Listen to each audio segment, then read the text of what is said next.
Iniciada a gravação, reforço o aviso que eu acabei de dar, então, que aqueles que não queiram aparecer no vídeo, ou não queiram ter seu nome citado em nada, basta que me mandem suas perguntas aqui pelo chat, que eu não leio os nomes também, e aqui vamos conversando, né? Daí vou respondendo as dúvidas aqui para ficar gravado, para que outros colegas possam assistir depois. Essa nossa sessão é uma sessão para dúvidas, para discussões, ou para conversar sobre a pauta, né? Daquilo que nós temos previsto para a disciplina de governo eletrônico do curso de administração pública do século XXI. Então, a pauta é aberta e vocês podem, por gentileza, trazer as questões que tenham aqui para que nós possamos conversar. Ok?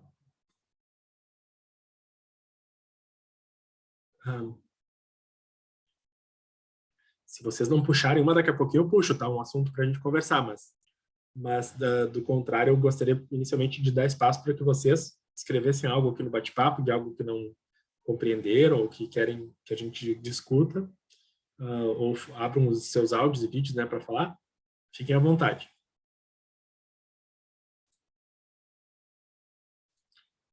Senão eu vou abrindo o Moodle aqui, enquanto ninguém fala.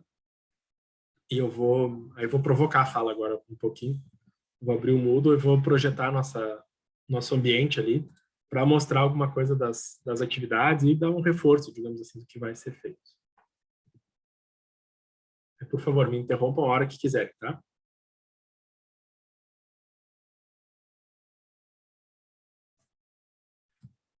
Bom, estou aqui então compartilhando a tela da disciplina para aqueles que, acho que todos acessaram já, né? Mas então, revisem, né, a turma de governo eletrônico. Aqui eu vou botar na visualização que está para vocês, né? Porque aqui aparece a minha visão, que tem todas as atividades do restante das aulas, não sei exatamente tudo que está aberto para vocês. Então, deixa eu só botar no papel de aluno aqui. Agora fica homogêneo o que eu mostrar aqui, o que vocês estão enxergando também. Então, primeiro tem disponível aqui o plano de ensino, né? Então, sobre o que quais os assuntos estão dentro da disciplina, algo que eu já falei no vídeo de apresentação da disciplina para vocês também. E o plano de atividades, então, o que a gente precisa entregar a cada etapa da disciplina. Esse nosso primeiro, aqui o vídeo de apresentação, então ele fala da disciplina como um todo, e logo em seguida aqui tem esse vídeo, né, de apresentação da semana 1, o instrucional da semana 1. E ainda não foi disponibilizado para vocês o instrucional da semana 2, né? Mas em seguida vai ser também, mas eu já estou aproveitando esse momento agora para reforçar também essas próprias instruções da semana 2. Mas indo na semana 1, então, foi uma semana para nós vermos alguns conteúdos associados aos temas mais essenciais sobre sistemas de informação, né, que é o tópico central da disciplina. Então, vendo tipos de sistemas, os sistemas de informação no nível estratégico, e como eu expliquei, né, eu adotei uma estratégia para essa disciplina, já agora na segunda vez que eu ministro ela, uma estratégia de o conteúdo está praticamente todo em videoaulas, tá? Então, tem os textos que são o pano de fundo, mas o conteúdo central está nas videoaulas, essas aqui que estão apresentadas para vocês. E aí, então, tem os dois textos de base ali que dão espaço para isso. E aí vocês, então, estão fazendo ali as participações, né? Teve mais movimentações hoje, no fórum, se posicionando. Então, a primeira tarefa, né, que não valia nota, era um pedido de que vocês apresentassem, escolhessem um tipo de sistema de informação. E essa atividade ela vai se acumular para essa semana 2, que é a que nós estamos agora, se acumular para que vocês vejam o conteúdo da semana 2, mas na semana 2 a tarefa envolve, a partir do sistema que vocês escolheram, nós fazemos um enquadramento da tipologia desse sistema, algo que nós vimos na semana 1, e tentar, deixa eu abrir aqui no plano de atividades para vocês, mas tentar fazer uma proposição, refletir sobre a função desse sistema dentro de uma organização, ou dentro de um caso que vocês escolhem. Então, abrindo o plano de atividades. Estão vendo o plano de atividades agora, né? Sim? Estão todos enxergando. Os que estão aparecendo na câmera, se puderem só balançar a cabeça, eu já estou vendo aqui as orientações para a atividade 2, da parte 2, né? Então, o que pede aqui, então? Que a gente faça uma análise desse caso que você selecionaram na semana 1, argumentando sobre o potencial envolvimento deste sistema na estratégia do órgão público. Então, o que eu estou evocando aqui? Gostaria que vocês pudessem falar sobre aquilo que vocês leram nos textos da semana 1 ainda, sobre qual é o tipo de sistema e para qual nível da estratégia, né? Vamos pensar numa pirâmide dentro da organização, dos níveis estratégicos, para qual nível esse sistema está apontando, para quem ele ajuda, quem as informações e os relatórios do sistema ajudam. É muito normal que um sistema ajude a todos os níveis. Aí eu vou dar um exemplo que é um dos mais clássicos aqui. Vamos pensar num sistema de ponto eletrônico. Tá? O ponto do funcionário lá, bate o cartão, entra lá, gera uma informação. Então, quem é que é o usuário desse sistema? Qualquer funcionário é o usuário dele, desde quem está no nível mais baixo da pirâmide, da estratégia da organização, ou seja, quem está no nível das transações, dos processos, né? Que é o que o artigo aquele da Ilse Beurer, ali, que vocês acessaram, fala. Então, assim, aquela pessoa vai lá e ela é usuária, ela passa o seu cartão, e quando ela passa o cartão no livro ponto, ou registra um ponto no sistema, o que fica registrado? Que o número de matrícula daquela pessoa chegou em tal dia, em tal horário, e deu um movimento de entrada ou de saída. E quando ela vai embora, ela passa o cartão de novo e deve dizer, deu um movimento de entrada ou saída. E aí, pela diferença do horário de entrada e de saída, a gente vê a permanência da pessoa dentro da empresa. Tá, então isso é só o usuário ali fazendo uso. Então, eu diria, um cartão de ponto, ele é útil para o nível processual, para o nível mais básico, né, do operacional da pirâmide. Eu diria sim, ele é útil, mas os outros níveis também, né? Então, vejam, porque depois do setor de RH, o setor de pessoas lá dessa organização, que pega as informações do livro ponto e vai fazer a folha de pagamentos, ela vai ter que dizer, olha, será que eu tenho que dar algum desconto para um funcionário ou tem que dar pagar hora extra porque ele ficou mais horas? É daquela informação do cartãozinho passado lá que ele vai conseguir tirar um insumo de informação, né, para poder fazer o pagamento do salário pertinente para aquele período, para aquele mês. Então, já esse setor de RH, ele já é do nível tático. Então, ele já não é do operacional, ele é do tático. E depois a gente vai dizer, olha, tem alguns relatórios que esse sistema de ponto pode gerar sobre o tempo total de uso da mão de obra, sobre sei lá, os dias onde a gente teve maior demanda por funcionários, dependendo do tipo de empresa, se trabalha em escala ou não. Enfim, vários relatórios que podem ser vistos pelo nível estratégico a partir da informação pura e simples do ponto, né? Ou seja, quais funcionários e quais os horários de entrada e saída. Ou qual é o nosso maior pico, né, de entrada. Será que a gente tem que ampliar o tamanho da portaria lá porque tem um horário que entra todo mundo junto aqui na empresa? São decisões de nível estratégico. E aí, veja, então, o mesmo sistema, por mais que o sistema seja naturalmente do nível processual, do nível das operações, ele tem reflexos nos outros níveis. E essa integração nos sistemas, na verdade, a integração do uso da informação dentro das organizações, normalmente é isso, é transversal. Ele está um pouquinho em cada um dos níveis da estratégia. Então, quando vocês forem falar sobre esse envolvimento com a estratégia, o que eu tendo a pedir a vocês? Que tentem ampliar o olhar de vocês sobre essa informação, ela é gerada em tal nível, mas ela é útil para outros níveis de que forma, né? Então, tentar ampliar assim. E daí, bom, nessa tarefa aqui, que ela deva abranger, então, a apresentação do sistema, dizer, é o sistema de ponto. O enquadramento da tipologia é um sistema de processamento de transações.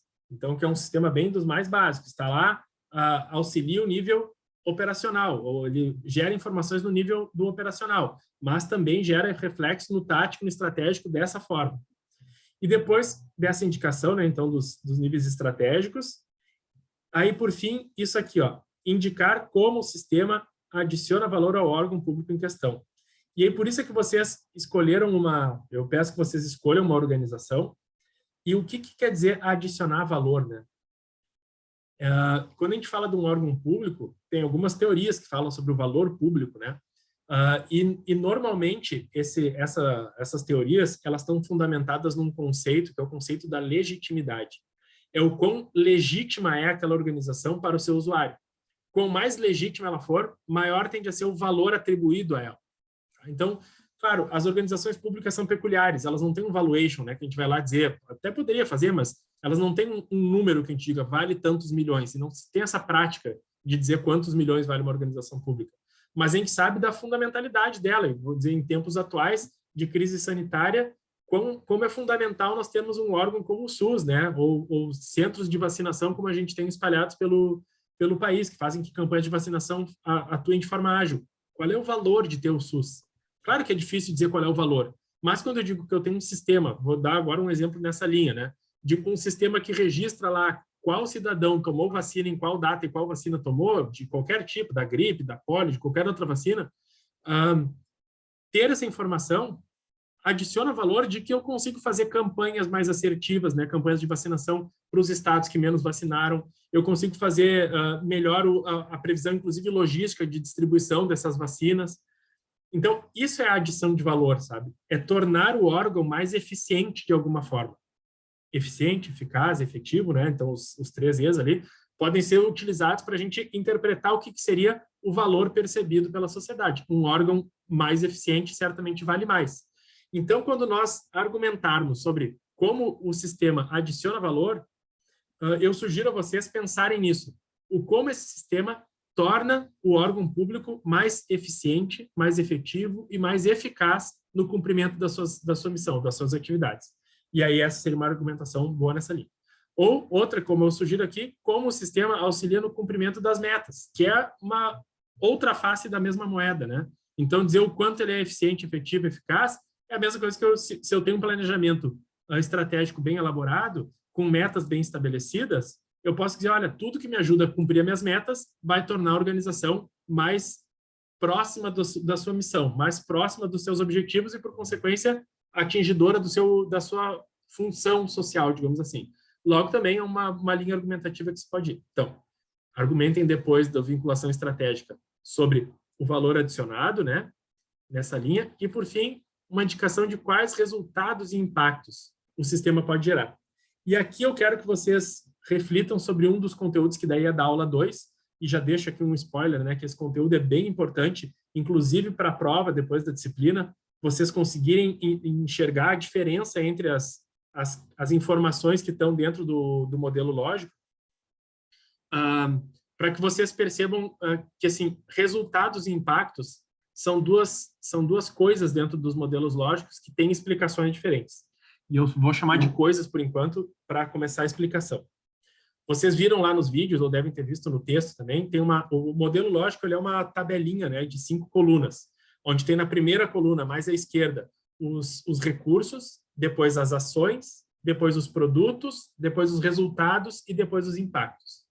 Sempre a coluna mais à direita é efeito da coluna mais à esquerda. Então, como a primeira coluna é a dos produtos, a segunda coluna é a primeira coluna é dos recursos e a segunda coluna é a das ações, vou dizer, as ações são efeito dos recursos. É efeito dos recursos. Então, eu só consigo realizar ações porque eu tenho recursos que realizam ela. E esses recursos são os infraestruturais, os humanos, o financeiro, os outros, né, de tecnologia, inclusive.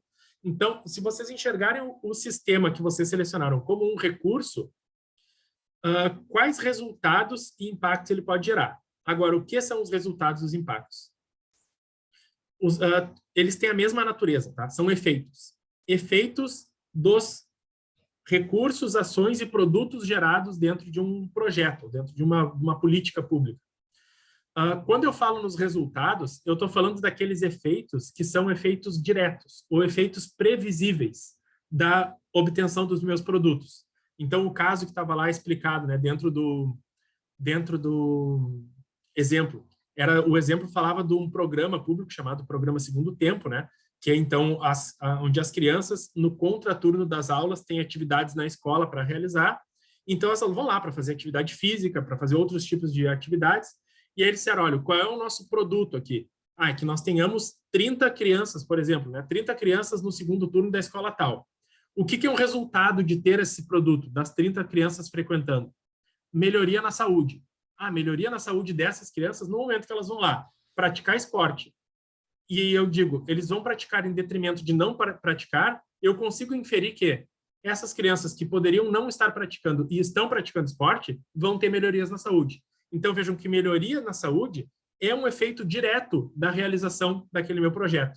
Ou, voltando aqui, por exemplo, do sistema, é um efeito direto da existência do sistema dentro da organização. Ter o livro-ponto melhora a formalização da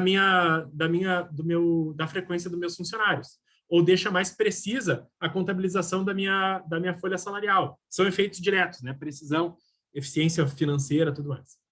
Agora, o que são os impactos? Os efeitos indiretos. no exemplo lá do programa Segundo Tempo, a criança no contraturno estava na escola, e ele vai dizer qual é o impacto? Redução da criminalidade. Ora, não dá para a gente argumentar diretamente que, se essas 30 crianças estão aqui, a criminalidade é menor. Porque é quase que tu está inferindo que aquela criança, se não estivesse na escola, estaria cometendo um crime. Mas não é isso. O que ele tira? Ele expõe os menores, expõe menos os menores à criminalidade. E uma exposição de menos pessoas à criminalidade, porque ela está num ambiente protegido, percentualmente, ou em probabilidade, tende a reduzir os índices de, vamos dizer assim, de coação ou de captação da criminalidade dessas crianças que estariam vulneráveis ou expostas. Então, um efeito direto é um resultado diminuir o tempo de vulnerabilidade dessas crianças aos efeitos sociais, inclusive a criminalidade. E um efeito indireto. No momento em que expõe menos essa criança à vulnerabilidade da criminalidade, diminui o índice de criminalidade. Aí, ok. Então, vocês veem que tem uma intenção de longo prazo. O impacto tem muito dessa característica, dessa intenção de longo prazo.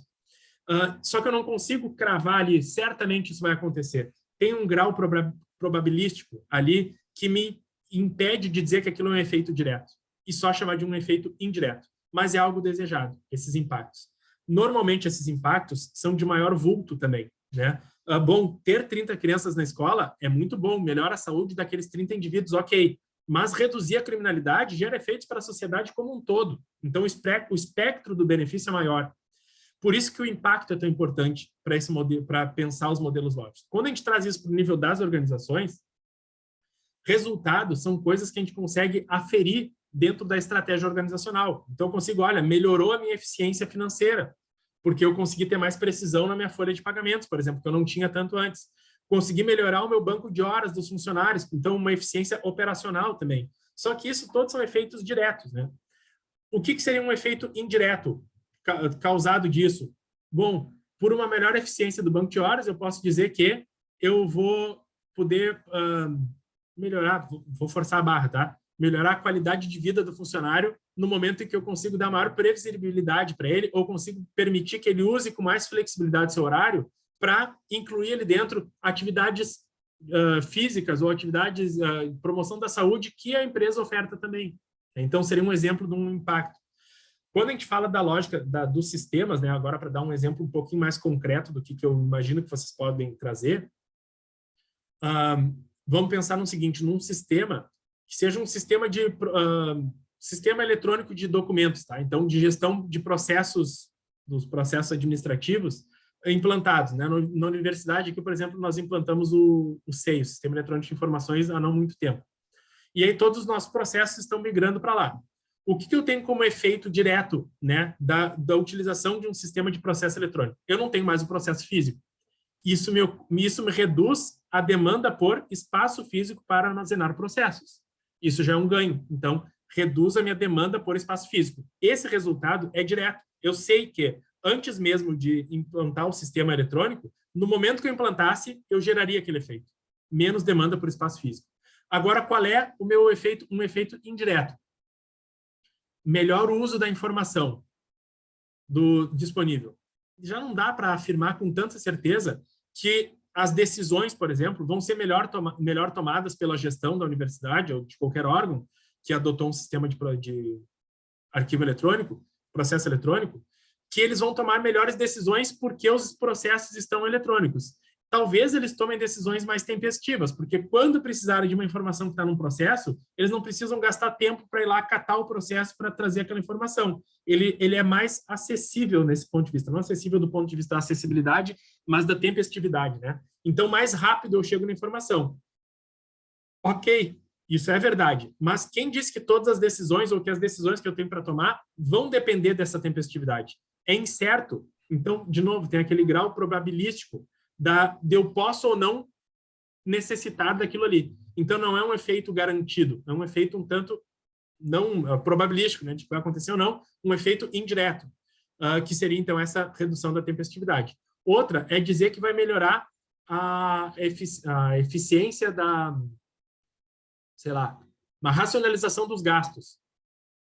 É claro que, por um lado, eu reduzo gastos de espaço físico, né, espaço ocupado com espaço físico, mas nos prédios das universidades ou de muitos órgãos públicos hoje em dia, nós temos algum espaço que já está disponível para aquilo. Então, o que eu posso dizer? Bom, eu não vou ocupar novos espaços, mas os espaços antigos, até que o processo possa ser descartado, vão estar lá sendo ocupados. Então, eu não vou reduzir o meu custo, mas eu não vou aumentar os custos. E, por outro lado, eu tenho custos de sistema de informação, de servidores para armazenar aqueles processos, de manutenção do sistema, de pessoas dedicadas à manutenção do sistema, de capacitação dos usuários. Então, gera um custo, um investimento, na verdade, né? A gente gastar com a implantação de um novo sistema. Mas, no longo prazo, ele tende a gerar um benefício. Mas tem sistemas que só geram, é só investimento, e que ele é um investimento em prol da eficiência operacional e não eficiência financeira. Ou seja, não tem payback, não vai ter pagamento do sistema, mas ele gerou um benefício. Só que daí, quando eu não tenho eu não posso argumentar como um efeito direto uma eficiência financeira, por exemplo, de um sistema como esse. Por quê? Porque ela pode não acontecer, especialmente quando eu for dizer que uma eficiência financeira é ter mais superávit do que déficit. E não, pode ser que nesse meu caso eu tenha mais déficit do que superávit, mais gasto do que receita propriamente gerada ou custo economizado. Então, nesse sentido, é que eu não posso argumentar diretamente pela eficiência financeira, mas indiretamente, sim, aumenta a eficiência em linhas gerais. Operacional, ok, mas financeira eu não posso cravar que ela vai acontecer.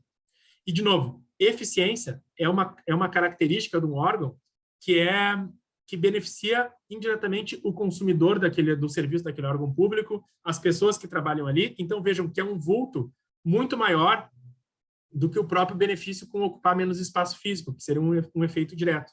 Então, as mesmas características que eu usei para julgar o programa Segundo Tempo, né, para falar dos impactos, então, um impacto tem um grau de probabilidade, um impacto é de maior vulto do que um resultado, e ele é um efeito indireto, não um efeito direto. Eu quero que vocês consigam pensar de novo, refletir sobre isso e o sistema e a organização que vocês escolheram. Efeitos diretos e indiretos, e argumentar sobre isso. Então, gente, essa é a tarefa, tá? Eu passei por cada um dos campos aqui, tentei explicar, né, um tanto redundante, talvez, daquilo que eu já tinha dito no vídeo da aula 1, no vídeo instrucional da primeira semana e do que está aqui escrito, mas a ideia é que vocês consigam gerar um texto argumentativo, que é curto, tá? De até 1000 palavras, mas que vocês consigam apresentar esses itens aqui. Qual o sistema, qual o seu potencial envolvimento com a estratégia, qual o tipo de sistema, né? Perdão. Apresentação, qual é o sistema, o enquadramento da tipologia, a indicação do nível estratégico, como ele adiciona valor e quais são os resultados e impactos que ele pode gerar. Estruturem o texto. Usem essa estrutura que está aqui selecionada na tela quase como se fossem subtópicos ou tema de cada parágrafo. Escrevam um parágrafo para cada um desses assuntos aqui, que vocês vão conseguir organizar bem o pensamento e fazer fluir essa ideia de vocês, tá? Fundamental, escolher um sistema e dizer em qual organização esse sistema está envolvido. Não precisam dar o nome da organização, se não quiserem, tá? Podem só dizer, é uma organização do tipo tal, uma organização pública, universidade, não precisa dizer qual universidade. É uma organização pública do setor de saneamento básico, sabe? Alguma coisa só que dê uma noção de quais são os níveis estratégicos existentes, como é que ele vai se envolver com aquela organização, certo? Sobre isso que eu acabei de falar, gente, sobre a atividade, vocês têm alguma dúvida? Eu vou dar uma lida agora no bate-papo aqui.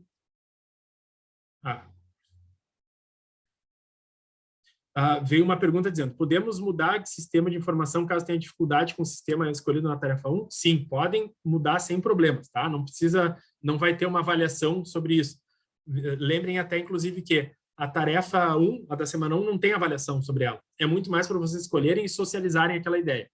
A avaliação é só na tarefa 2, e ela é interna à tarefa 2. É com o sistema que vocês declararem que é todos aqueles itens ali, daquilo que vocês declararem na própria tarefa da semana 2, tá? Então, não se preocupem em mudar se tiverem que mudar o sistema. Alguém aqui perguntou como ativar o áudio, né? Tem que só clicar na tela aí e vai aparecer umas opções, e aí vai estar mute ali numa, que é só clicar para não mutar, né? Para abrir o áudio ali, que vocês podem falar se quiser. Tá. No bate-papo ainda teve mais agora uma pergunta recente. Sobre o trabalho em dupla, como serão formadas as duplas? Eu até conversei com o Eric, né, que é o nosso coordenador de tutoria aí, Eu não tenho nenhum pré-requisito quanto à formação das duplas, tá? Se vocês quiserem duplas de alunos de turmas diferentes, ok, mas vão ser vocês que vão escolher as duplas, não vou ser eu que vou escolher, nem nenhum dos tutores. Vocês podem formar pela afinidade que já tenham, ou convidando um colega aleatoriamente ali, se está a fim de fazer dupla, fiquem à vontade, tá bom? E não tem nenhum requisito aqui. Só que o que eu acho que é realmente importante da outra atividade, né, que é da outra semana lá que é em duplas, essa de agora, deixa eu ver se eu não escrevi nada errado, mas ela é individual, né? Sim, essa de agora é individual. A em duplas é a da semana 4, tá? É a do final da nossa disciplina.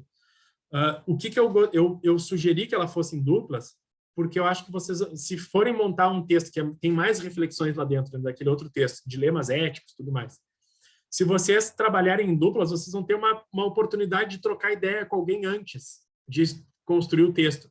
E é muito mais pensando nisso, em ter alguém para trocar ideia, que eu sugeri que ele fosse feito em duplas e entregue com o nome dos dois alunos, né? É importante que cada aluno faça a sua entrega no Moodle, mas pode dizer, fiz o trabalho com o fulano, né? O mesmo trabalho lá, o nome dos dois, não tem problema, tá? E pode ser de turmas diferentes, como eu já falei. Mas, então, não tem nenhum requisito, eu só sugiro bastante a dupla. Mas, se vocês quiserem fazer individualmente, eu também não me oponho. Só que vocês próprios vão se furtar dessa possibilidade de discutir com alguém, a priori, né? Sei lá, mas posso discutir em casa, com um amigo, com um familiar, não tem problema. Fiquem à vontade, tá? Quero que vocês fiquem à vontade. Um outro comentário diz, se puder, comenta um pouco mais sobre a adição de valor público. Posso. Eu vou só ver se tem alguma dúvida um pouco mais ainda operacional aqui, eu volto nesse ponto ali para falar do valor público. Diz ali, é imperativo que seja em dupla o trabalho, acabei de falar, né, agora não precisa, não precisa ser em dupla, fiquem à vontade. Uma colega falou ali no bate-papo, não vou falar o nome, né, nas gravações não estou falando o nome, peço que ninguém fale também, para não, já que a colega preferiu falar no bate-papo. Quem quiser formar dupla comigo, me chame, então ela se disponibilizou. Depois, outro colega, a próxima atividade prevista sobre o sistema no seu andamento pode surgir dúvida de melhorias. Até que data pode se efetuar as perguntas? Não sei se eu entendi tão bem qual é a dúvida aqui. Deixa eu reler. A próxima atividade prevista sobre o SI no seu andamento... vamos dizer assim, caso surjam dúvidas no andamento da tarefa, até que data pode se fazer perguntas? Assim, tem um ambiente, um fórum ali, né? Acho que eu entendi agora. Tem um fórum ali que vocês têm aberto da semana 1, que está ali, vocês já falaram do tipo de sistema. Essa nossa disciplina, ela não tem um fórum de dúvidas, tá? Mas vocês têm o contato com os tutores, e os tutores da turma de vocês. O que eu diria como primeira opção? Procurem o tutor da turma, porque normalmente flui melhor a comunicação assim, quando vocês mandam a pergunta para eles, porque eles já têm muitas respostas, e eles podem socializar logo com a turma também. E o tutor pode me encaminhar as dúvidas também. Se vocês quiserem uma sessão assim para trocar ideia, vamos dizer assim, com o tutor, acho que vocês podem também conversar com o tutor ali e ele marca uma agenda, né, de conversa com vocês. Mas se vocês quiserem mandar para mim alguma coisa diretamente, eu respondo a todos vocês com gosto, tá? Eu peço que a gente dê preferência a mandar as mensagens pelo próprio Moodle ali, então escrever uma mensagem para mim por ali, que eu consigo controlar melhor a demanda do que num e-mail. E eu gostaria que as dúvidas sobre ideias assim a serem trocadas, que nós pudéssemos fazer nessa sessão de hoje, né? É para isso que eu abri ela aqui, para a gente poder falar sobre a atividade. Mas, enfim, a depender da demanda, casos extraordinários, a gente trata extraordinariamente também. Tá? Então, entre em contato com os tutores. Essa vai ser a minha primeira recomendação e depois a gente avança até onde precisar. Bom, não tem mais nenhuma, eu vi outros comentários aqui de formação de duplas e sobre o valor público, tá? Que foi pedido aqui para eu falar. Eu não sei muito qual é a intenção da pessoa aqui que perguntou, só para eu falar assim, é por curiosidade, não sei se ela pode complementar no bate-papo aqui, se é por curiosidade ou se é porque não entendeu o que eu expliquei sobre a adição de valor, ou se é curiosidade sobre o que é a adição de valor público, mais para que eu possa me falar melhor aqui o que eu vou dizer. Acho que sobre a tarefa eu acabei explicando adequadamente o que era valor. Possibilidades, né, de o que é o valor público, vai ficar gravado aqui, vocês vão poder assistir também depois. Eu vou esperar um complemento do colega que escreveu aqui, né, para me dizer o que ela quer que fale sobre o valor público, e se não vier o complemento, eu falo alguma coisa em seguida, mas vou deixar um tempinho para a pessoa digitar aqui, e abro aqui se vocês têm mais alguma dúvida, alguém quer abrir microfone para tirar alguma dúvida.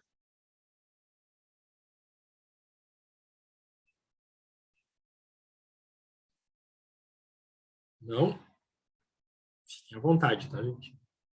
Ah, tá, agora veio o complemento. Não compreendi durante a explicação. Tá, então é sobre a atividade. Entendi agora. Tá, voltando ali ao... Vou tentar... não vou nem mostrar de novo aqui a tela, né, do plano de aula ali. Não vou projetá-la de novo, mas para a gente tentar fazer um exercício mental, todos que estão aqui ouvindo juntos agora, né? O que a tarefa pede, tá? Primeiro, que vocês, na semana 1, escolheram um tipo de sistema. Na semana 2, primeira parte, apresentar o sistema. Segunda, enquadrar o sistema dentro de uma das tipologias que a gente viu na semana 1 também. Terceiro, indicar para qual nível estratégico o sistema está direcionado. Então, onde a informação é gerada e como ela beneficia outros setores também, outros níveis estratégicos também. Esse também é um assunto tratado na semana 1, no vídeo lá, sobre os sistemas nos níveis estratégicos. Quarta coisa, vocês elaboraram a tarefa, é argumentar sobre como o sistema adiciona valor ao órgão público. E a quinta parte é como indicar, né, quais são os resultados e impactos que esse sistema auxilia a gerar. Então, a dúvida é sobre o quarto ponto aqui, que é sobre a adição de valor.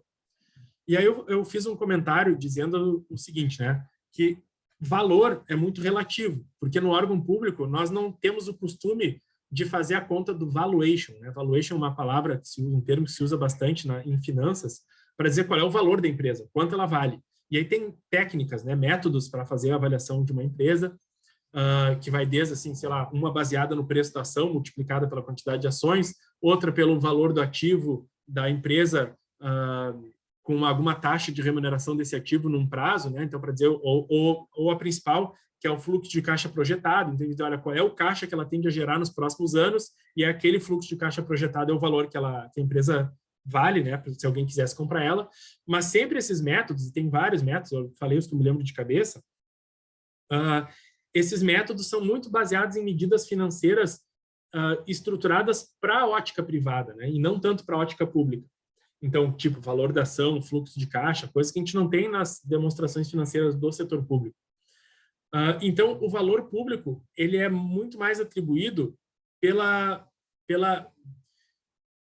potencial de cumprimento da sua missão, ou da missão daquele órgão público. Tá? Então, se ela faz de forma eficiente aquilo que ela deveria fazer. Mas, em linhas muito gerais, seria uma explicação dessas.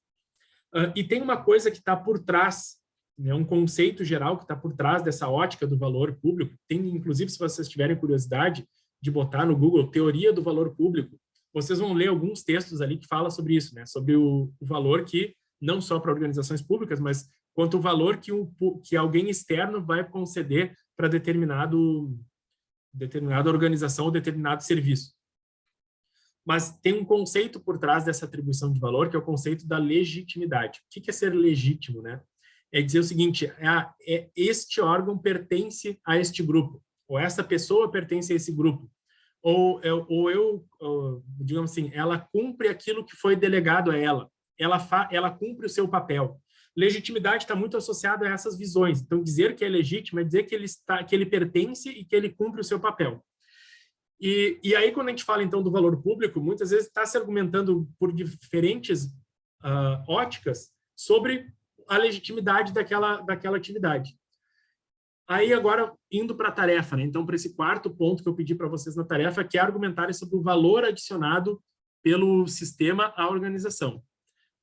Sendo coerente com o que eu acabei de falar agora, argumentar sobre o valor do sistema, ou como o sistema agrega valor, é falar sobre como o sistema torna a organização mais legítima, mais pertencente ao seu grupo, ou mais realizadora da sua tarefa, das suas metas. Algo que eu escrevi na tarefa, como uma proposta ali, né, de reflexão, seria vocês pensarem como o sistema auxilia no cumprimento das metas organizacionais, ou de certas metas organizacionais. Vamos pensar por essa minha estratégia de reflexão pelas metas, tá? Vamos pensar numa outra forma um pouco mais concreta de como argumentar pelo valor agregado. Pensem no planejamento estratégico de uma organização pública, e que ela tem lá sempre, normalmente, o planejamento estratégico vai mostrar uma figurinha lá do mapa estratégico, né, que muitos dos órgãos públicos são baseados no Balance Scorecard, que tem esse mapa estratégico como ponto de partida, mas vai ter, inegavelmente, um plano estratégico, vai ter os objetivos, as metas e as ações, né, ou as iniciativas. O que se faz para cumprir os objetivos? Quando eu digo que eu não tinha um sistema e passei a ter aquele sistema, o sistema entrou no nível das tarefas sendo feitas. Ele vai estar lá para que alguém use o sistema de alguma forma, em alguma das atividades da organização. Quando eu digo que aquele sistema, ao entrar, tornou mais fácil, mais efetivo, ou mais tempestivo, ou qualquer adjetivo positivo que a gente possa dizer, né, sobre as tarefas. Então, o sistema tornou a tarefa mais efetiva, tornou ela mais rápida, tornou ela mais eficiente. Qualquer coisa que mude o grau de positividade dessa tarefa tende a dizer que aquela tarefa ficou melhor. E a tarefa ficando melhor, a tendência estratégica é que aquela melhoria escoe para o cumprimento das metas e dos objetivos, para o atendimento das metas e o cumprimento dos objetivos. Então, toda contribuição que o sistema der para o cumprimento das metas, para o bater das metas, vai ser um ponto positivo. E tende a ser um agregar de valor. Um exemplo que eu não me lembro agora, se eu vou dar um exemplo que eu já dei, mas não sei se dei um exemplo nesse caso, tá? O do sistema de vacinação. Então, eu vou dizer, olha, eu tenho lá os meus postos de saúde, mas agora eu tenho um Conect SUS, algum equivalente lá, um sistema que foi implantado e que tem um registro de todos os CPFs do país e quando aquela pessoa foi numa unidade de saúde, quando ela tomou determinada vacina e qual foi a vacina que ela tomou naquela data. Ter esse registro, então, antes eu não tinha essa informação de qual pessoa tomou qual vacina em qual data. Quando eu tive agora incluir o sistema ali dentro, aquela tarefa de registrar a vacina que a pessoa tomou deixou de ser feita só na caderneta de vacinação, que era uma coisa que ficava de posse do usuário, né, da pessoa, e passou aquela informação tá de posse do setor público, do órgão público, em linhas gerais, do Ministério da Saúde, de todos os órgãos lá que usam essa informação. Eu sei quais CPFs tomaram vacina em qual data. Quando eu consigo cruzar esses dados com o dado do tamanho da população, por exemplo, de uma cidade ou de um bairro, eu consigo dizer, olha, no bairro tal, da cidade tal, mais pessoas se vacinaram, percentualmente, do que nos outros bairros. Vejam que essa informação permite com que agora eu consiga fazer campanhas de vacinação mais assertivas. Vou dar um exemplo indo muito para o concreto agora. Eu vou alugar um carro de som para dizer, venham se vacinar, está disponível a vacina da gripe, sei lá, tá? Vou alugar um carro de som, só que eu só tenho dinheiro para um carro de som, ou para 2. E eu quero dizer, para onde eu mando esse carro de som? Para qual bairro eu mando para ele ficar lá circulando se ele não pode circular na cidade inteira? Vou mandar para aquele bairro onde percentualmente menos pessoas se vacinaram, já que eu quero promover a vacinação. Entendem que, conseguem perceber que, ao fazer isso, ao ter a informação de quantas pessoas se vacinaram para o bairro, eu consegui tornar mais eficiente o meu gasto, ao alocar o gasto de aluguel de um carro de som para o lugar onde ele tende a gerar mais efeito. E isso é a eficiência do gasto. É fazer com que, com a mesma quantidade de recursos, eu gere mais efeito na minha população, mais efeito desejado para aquela minha ação. E sem ter aquela informação de quantas pessoas se vacinaram por bairro, eu não consigo fazer essa priorização do gasto. Então, isso é adição de valor. Isso fez com que aquele órgão se tornasse mais efetivo e eficiente no gasto associado às campanhas de vacinação, ou viabilizar a criação de campanhas de vacinação. E o que permitiu isso? Na verdade, não é o sistema, é a informação do sistema, né? Tá, sejamos francos. Eu poderia obter essa informação de outros meios? Poderia. Poderia ter essa informação num caderninho e no final do mês todo mundo manda o caderninho lá para a Secretaria de Saúde para ela registrar? Então, sem um software? Poderia. Mas ela não escoa tão agilmente, ela é mais suscetível a erros, ela não é tão auditável, essa informação. Então, aí sim, eu digo, junta o sistema com a informação, então não só a informação, eu tenho algo mais eficiente, mais tempestivo, com campanhas mais assertivas que são capazes. Eu construí toda uma narrativa agora para tentar dar um exemplo para vocês de como a gente argumenta pela adição de valor público, tá? Então, tem a ver com, como eu recapitulando, né? Com essa legitimidade, do que vai ser aumentada e com um melhor cumprimento das metas, dos objetivos, ou chegar nos mesmos objetivos de forma mais eficiente, ou fazer como a população percebe que eu entrego melhor o meu serviço a partir desse sistema ter sido incluído, ou como a minha organização se torna mais pertencente ao meio por meio do sistema. E eu digo para vocês, por exemplo, sistemas de portais de transparência, né? Muitas vezes, o portal é um sistema, tá? Um sistema lá de informações. E ele visa dar informações de todo tipo, mas é meio banalizado hoje em dia o portal de transparência para a maior parte dos usos, porque a gente viu estatisticamente que a maior parte das consultas é quanto o fulano ganha, é quanto o servidor tal ganha, né? Ou seja, são muito pontuais aquelas consultas. Mas ter o fato, assim, ter a informação disponível para o público, e eu digo, olha, o salário de todos os funcionários da prefeitura está disponível no link tal. Aquilo faz com que aquela prefeitura seja mais pertencente ao ambiente e vice-versa. A comunidade pertence mais à prefeitura, porque ela está mais próxima das informações do órgão.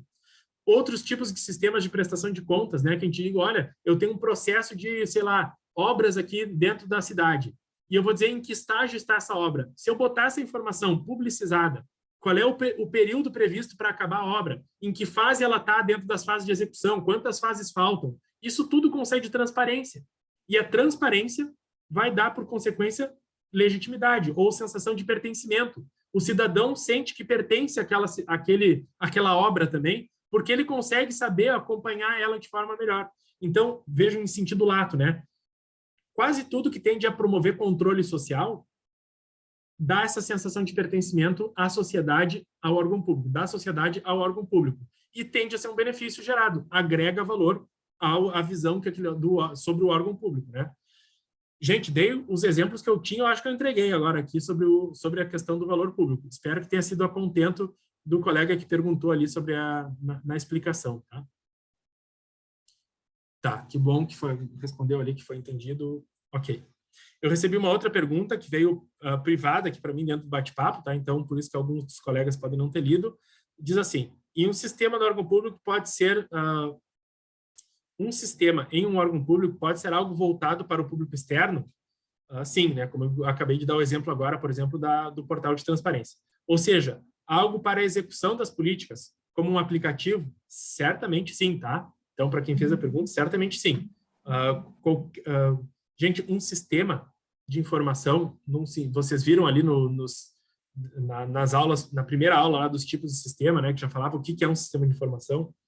Um sistema, sem ser de informação, tá? Um sistema, o que é? É tudo que tem uma entrada, processamento, saída e feedback. Isso é da lógica de sistemas, tá? E se originou essa lógica de sistemas na área da biologia, inclusive no século XIX, ainda foi gerada essa ideia.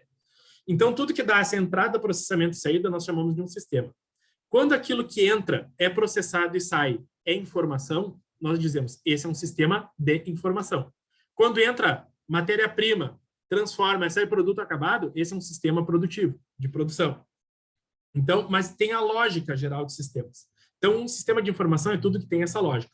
Entrada de informação, processamento e saída. Agora, quando a gente diz um aplicativo de consulta, tá? Assim, sei lá, de protocolo eletrônico. Quero saber se o meu processo, ele andou de fase. Tá? Eu tenho um processo, sei lá, na Justiça e quero lá ir no EPROC, lá da Justiça, ver se andou o meu processo. O que eu dou de entrada? Uma informação, que é o número do processo, e vou dar clicar num botão consultar, e o sistema vai fazer um processamento. Ele vai lá na base de dados, vai ver em que fase está o processo que ele deu o número aqui, e vai me devolver uma saída que é uma outra informação. Ele está na fase 3, sei lá, desde o dia tal. Então, vejam que teve um fluxo informacional onde eu dei uma informação de entrada, o sistema processou aquela informação e ele me devolveu uma informação dele, que é em qual fase está. Mas nem sempre precisa das duas partes dando informação. Quando a gente tem, por exemplo, eu não vou aconselhar vocês a escolherem esse exemplo que eu vou dar agora, tá? Mas um site de um órgão público é um sistema também. Um site de notícias. Ele tem informações ali dentro.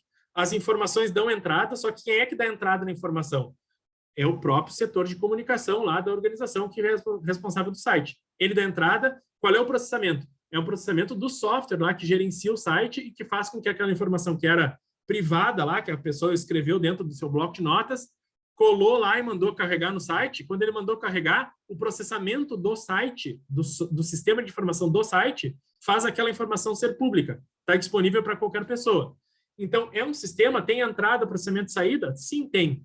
Só que isso fica distante do usuário do site. Então, o site, na perspectiva do usuário do site, não tem uma interação, mas sim tem uma interação na lógica do programador ou do alimentador do site, né, da pessoa que está lá botando informações. Então, eu sugeriria vocês escolherem sistemas que vocês consigam enxergar quem é a pessoa que dá a entrada da informação, qual é o processamento feito e qual é a saída que ele dá. Tá? Mas é só para que vocês tenham volume para argumentar sobre o envolvimento com a estratégia e tudo mais. Porque, vou dar um exemplo, o site da universidade aqui, na ótica do aluno da universidade. Vocês entram lá no site da URGS, vocês vão ver lá as principais notícias, aí como é que vocês, na ótica do aluno, como é que vai ser argumentado sobre o benefício para a estratégia daquele site? Vejam que é um exemplo que ele carece de profundidade para a gente falar sobre o envolvimento estratégico. Que tipo de sistema é esse site? Bom, ele não é nenhum daqueles tipos clássicos de sistema lá, mas a gente vai dizer, olha, ele é um sistema de informação, mas ele é um sistema só de processamento de transações. O que ele permite no site? Um campo de busca. Então, eu posso buscar por uma informação. É a única coisa que o sistema aquele lá dá. Então, ele tem um campo busca, eu vou escrever lá especialização e dar um consultar, e ele vai me trazer um campo de notícias que falaram sobre especialização, alguma coisa assim. Mas ele é muito singelo nas possibilidades dele. Mas pode ser, só que ele é de baixa complexidade. Logo, vocês não vão conseguir, não vai ser fácil vocês tirarem aquelas informações que a tarefa está pedindo.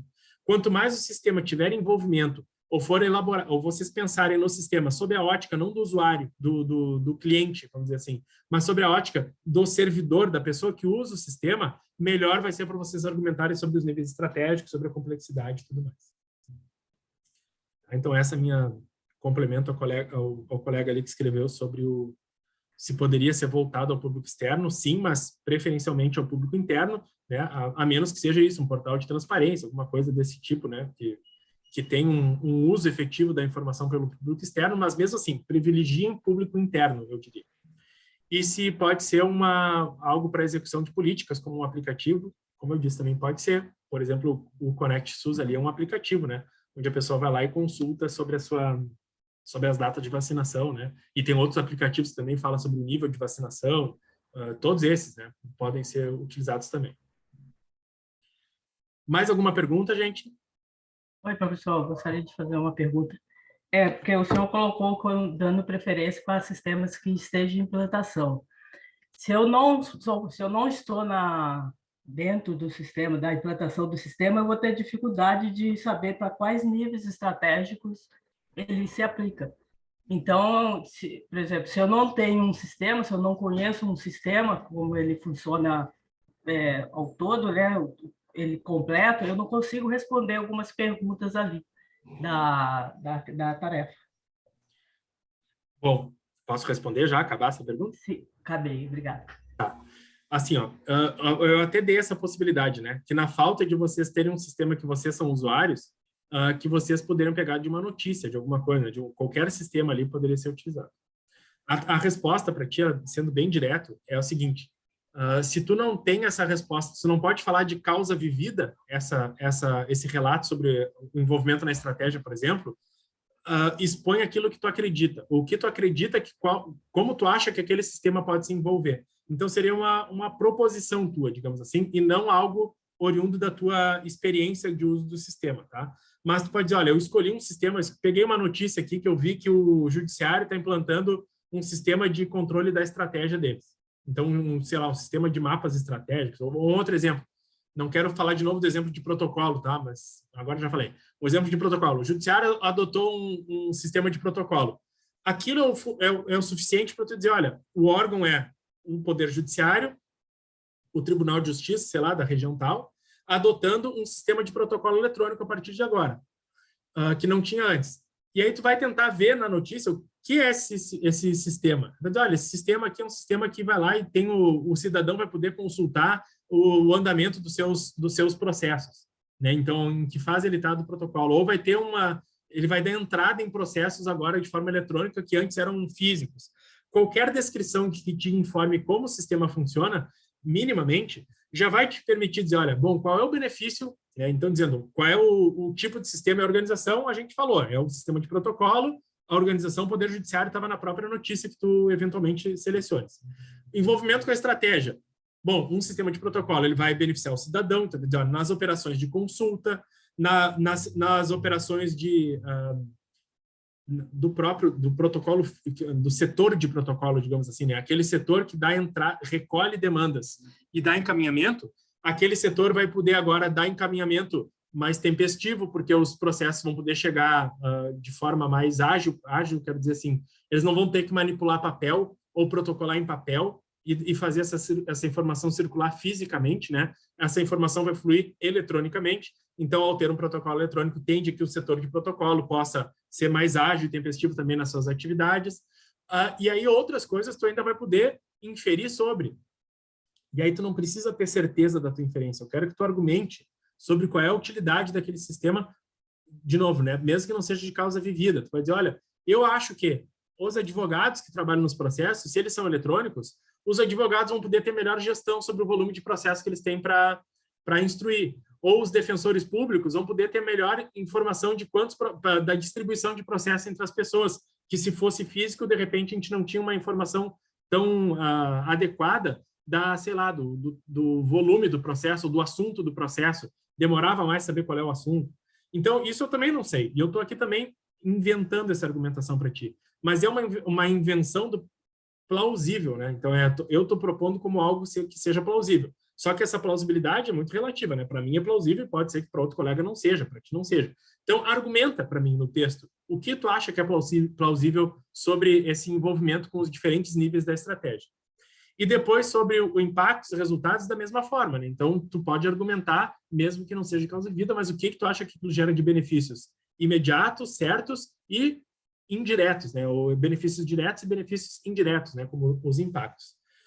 Não sei se foi a contento a resposta, mas o que eu quis te dizer é, se tu não tem isso de causa de vida, que tu pode argumentar como algo que tu imagina que seja. Ok, sim, respondeu sim, muito obrigado. Tá, Dina? Tá bem. Queres fazer uma pergunta?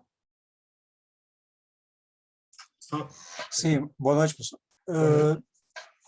Eu trabalho diretamente com obras, tá? E a gente trabalha com todas, digamos, naturezas que o serviço público pode atender, ou seja, segurança, educação e saúde, tá?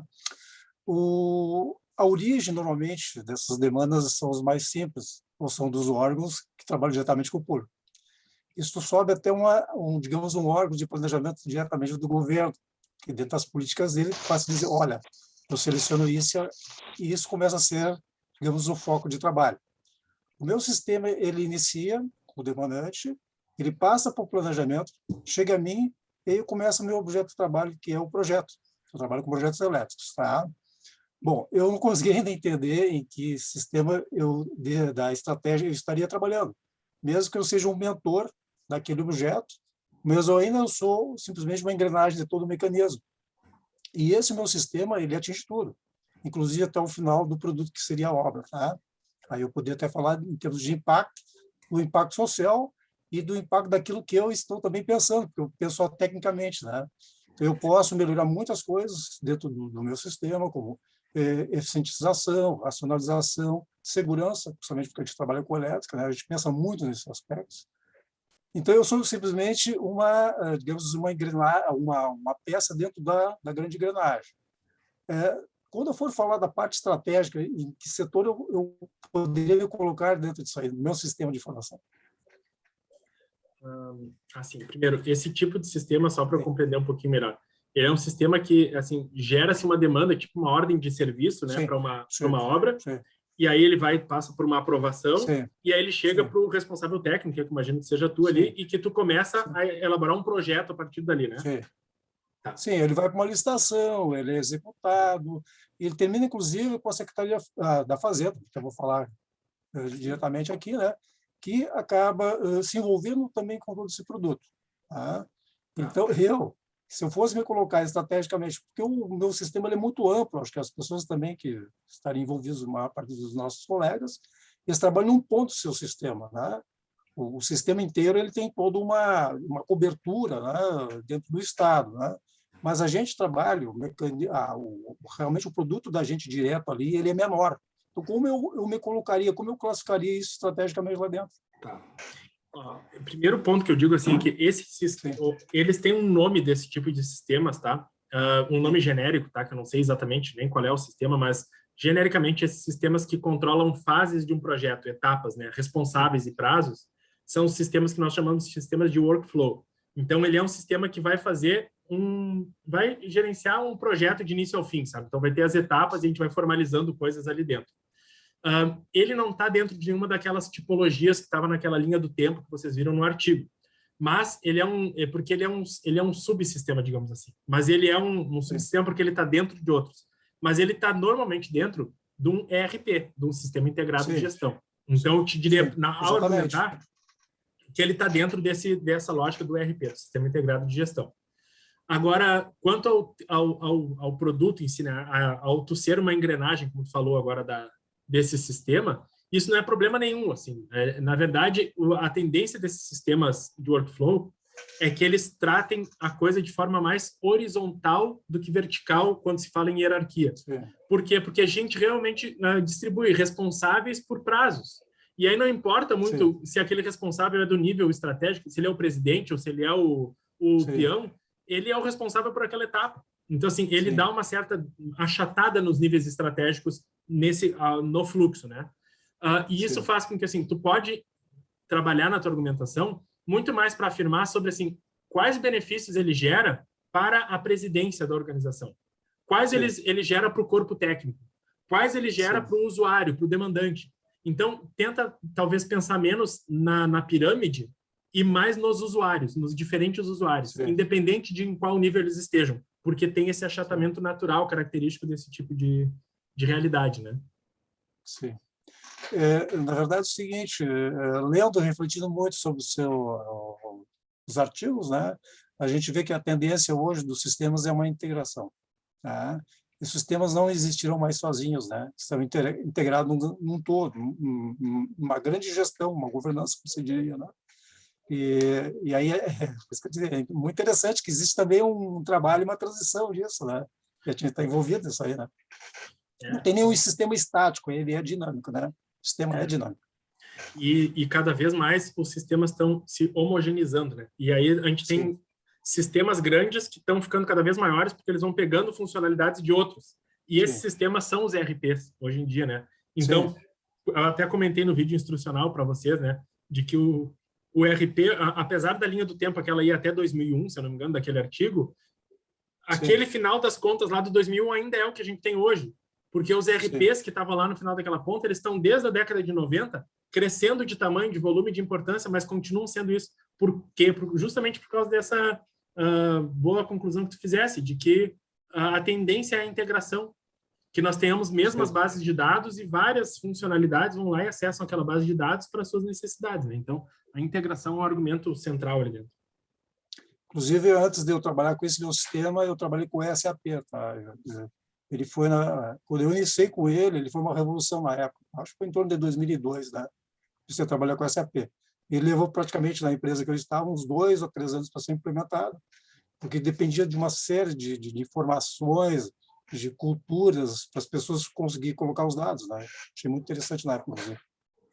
Não, eu também trabalhei com SAP e trabalhei com o CIAF também, então, que é um outro sistema integrado que a gente tem da administração pública federal, né? Não só a federal, mas que tem os dois gostam do benefício da integração, assim, de a gente conseguir rapidamente coletar as informações que precisa, né, para as decisões que precisa tomar. Então, por isso é que, como ele dá muito suporte para a tomada de decisão, ele tende a ser muito útil para os níveis que tomam mais decisão, que são os níveis estratégicos e táticos, né, via de regra. Tá bom, obrigado, pessoal. Nada. Pessoal, nós atingimos assim, o teto previsto, né, para esse nosso encontro, mas eu fico à disposição, gente. Se vocês têm mais alguma dúvida aqui, eu fico à disposição. E se não tem dúvidas, mas eu agradeço muito aos que puderam estar aqui presentes, compartilhar as dúvidas que tiveram, as reflexões que têm, porque eu vou disponibilizar essa gravação para a turma e certamente vai ajudar outros colegas também a superarem, né, dúvidas que talvez ainda nem tiveram. Então, acho que vai ser útil para todos. Agradeço muito os que puderam participar. Estou à disposição, se alguém tiver mais alguma pergunta a fazer. Do contrário, fiquem à vontade, tá, gente, para sair.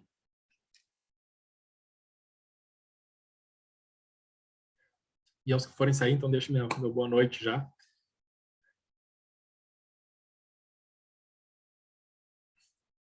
Bom, gente, se não surgiram mais dúvidas, eu vou encerrar a gravação. Vejo que o pessoal já está se despedindo aqui no bate-papo. E vou encerrar a gravação, mais uma vez, agradecendo a participação de vocês e lembrando que na semana 4 a gente tem outro encontro como esse aqui, tá? Para a gente trocar ideias, tirar dúvidas. Espero vocês que possam participar, tá? Um grande abraço a todos aí. Boa noite. Boa noite.